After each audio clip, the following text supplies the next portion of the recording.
প্রবাসী ভাইয়ের উদ্দেশ্য আছে আমি আপনাদের জন্য, আপনারা আমার জন্য দোয়া করবেন, সাহায্য সহযোগিতা করবেন। আমি আপনাদের জন্য নামাজ পড়ে দোয়া করব, আপনারাও যেন সুস্থ সবল থাকতে পারেন।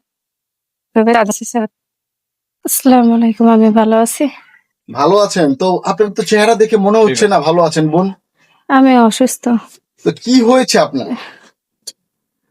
আমার শারীরিক সমস্যা, আমার সমস্যা, জরায়ুতে ইনফেকশন হয়েছে এবং সাইড দলা রয়েছে, সেটা অপারেশন করতে অনেক টাকা দরকার। ডায়াবেটিস এবং হাই প্রেশার দুটোই বেড়ে গেছে। শরীর শূন্যতা, হাঁটাচলা করতে পারি না, মাথার যন্ত্রণায় আমি কাজ করতে পারি না। বোন, আপনি কি ডাক্তার দেখিয়েছেন? ডাক্তার দেখিয়েছে, তার রিপোর্ট আছে। রিপোর্ট গুলো আছে আপনার কাছে? যে তো এখন চিকিৎসা করতে পারছেন না কেন বোন? টাকার অভাবে চিকিৎসা করতে পারছি না। এখন আমি একলা সংসার চালাই, আমার 3 ছেলে মেয়ে, তাদেরকে পড়াশোনার খরচও চালা লাগে, এই কারণে আমি পাচ্ছি না। মানিক বুঝলাম না আমরা, আপনার 3 ছেলে মেয়ে, জি, তো ওর বাবা কোথায়? ওর বাবা নাই, সে অসুস্থ, সে রাগ হইয়া চলে গেছে, আর কোনো যোগাযোগ নেই। মানে 3টি সন্তান রেখে তার বাবা চলে গেল? সে অসুস্থ, কাজ কাম করতে পারে না, তারও অপারেশন করতে অনেক টাকা লাগে, সেটা আমি কত করাতে পারছি না বিদায় সে আমার এখান থেকে চলে গেছে। মানে আপনাকে ছেড়ে ছুঁয়ে চলে গেছে? যে এখন আর ওর পাশে স্বামীও নেই? না, স্বামী আমি। তো আপনি তো নিজে অসুস্থ, তো এই বাচ্চাদেরকে আসলে মানুষ করছেন কিভাবে বোন? এই যে আমার অসুস্থ, এই নিয়েই আমি কাজ কাম করি, করতে করতে এখন আমি অসুস্থ হয়ে গেছে বেশি। আজকে 15 দিন ধরে কাজ কাম করতে পারবো।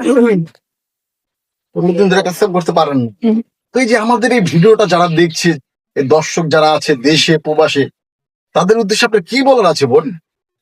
আমার তাদের কাছে অনুরোধ, তারা যেন আমার সাহায্য সহযোগিতা করে। আমি এখন সুস্থ হতে চাই এবং আমার 3 ছেলে মেয়ের পড়ালেখার খরচটা চালায় যেতে চাই, তাদের কাছে এতটুকুই। তো এই যে আপনি সাহায্য সহযোগিতা চাচ্ছেন, আপনি কি আসলে নতুন করে বিয়ে শাদী করে জীবন সঙ্গী খুঁজে নিতে না চাচ্ছেন? না, সেটা না, সেটা করাতে চাই না। আমার 3 ছেলে মেয়ে আছে, তাদেরকে একটু মানুষ করতে চাই, একটু পড়ালেখা করাতে চাচ্ছি এবং আমি যে অসুস্থ, আমি এই সুস্থ হতে চাই, এতটুকু। তো আপনাদের ঠিকানা কোথায় বোন? আমার বর্তমান ঠিকানা আমার নারায়ণ, তো দেশের বাড়ি কোথায়? সেদারি রংপুর। রং। তো বোন, এই যে আপনার বিয়ে শাদীটা কিভাবে হয়েছিল একটু বলবেন আমাদেরকে? বিয়ে শাদী আমার বাবা মাই দিছে। প্রেম করেন নাই? না, মামা বিয়ে শাদী দিল, এমন স্বামীর কাছে কেন দিল নাকি বিয়ে, যে স্বামী আপনি অসুস্থ হওয়াতে আপনাকে ফেলে ছুঁয়ে চলে গেল? সে আগে ভালো ছিল, কাজ কাম করেছিল, কিন্তু সে অসুস্থ হওয়ার পরে থেকে কাজ কাম করে না, সে এখান থেকে চলে গেছে রাগ করে। তো এখন আপনি কি চাচ্ছেন, মূলত কি চাচ্ছেন আমাদের কাছে? কি কারণে আমাদেরকে ফোন দিয়েছে?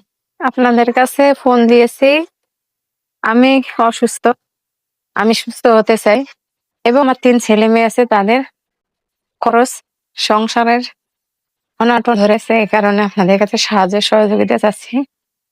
আপনারা সবাই আমাকে সাহায্য সহযোগিতা করেন, আমি একটু সুস্থ হই। তো দর্শক, আপনি যারা এই লাইভটি দেখছেন, একটু ঝড়ের গতিতে শেয়ার করে দেন। এই বোনটি আসলে খুব অসুস্থ, আমরা কাগজপত্র গুলো দেখলাম, তার 3টি সন্তান আছে, সেই সন্তান নিয়ে আসলে বোনটি চলতেছেন। এতদিন বাসা বাড়িতে করে খেয়েছে, কিন্তু এখন সেটা করতে পারছে না, অসুস্থ বাচ্চাও করাতে পারছে না। তো বোন, আপনার সাথে যদি আসলে কেউ যোগাযোগ করতে চায়, তো যোগাযোগের নাম্বারটা আছে বোন? অবশ্যই 0186119090। আবার বলেন নাম্বার। 018611909005। এই নাম্বারটা কি বিকাশ করা আছে? হ্যাঁ, বিকাশ করা আছে, নগদ করা আছে বোন? গ্যাস নগদ দুইটাই আছে করা। তো প্রিয় দর্শক, আপনারা শুনলেন, এই বোনটিকে যদি আপনারা একটা টাকা দিয়েও সহযোগিতা করেন, তাহলেই আমাদের সার্থকতা। ভিডিওটা একটু ঝড়ের গতিতে শেয়ার করে দিবেন, সে না পারলো একটু শেয়ার করে দেন। এই বোন আসলে যে একটা টাকা পাবে, সেটা দিয়ে তার বাচ্চাদেরকে আসলে একটু ভরণ পোষণ করাতে পারবে, তার চিকিৎসা করতে পারবে, এবং পরিশেষে সে আবার তার বাসা বাড়িতে যে কাজ করতো সেই কাজে পারবে। আর আরেকটা কথা, কেউ দয়া করে বোনটি ফোন দিয়ে বিয়ে করতে চেষ্টা করবেন না, এই প্রত্যাশা আপনাদের কাছে। আপনারা সবাই ভালো থাকুন, সুস্থ থাকুন, আল্লাহ হাফেজ।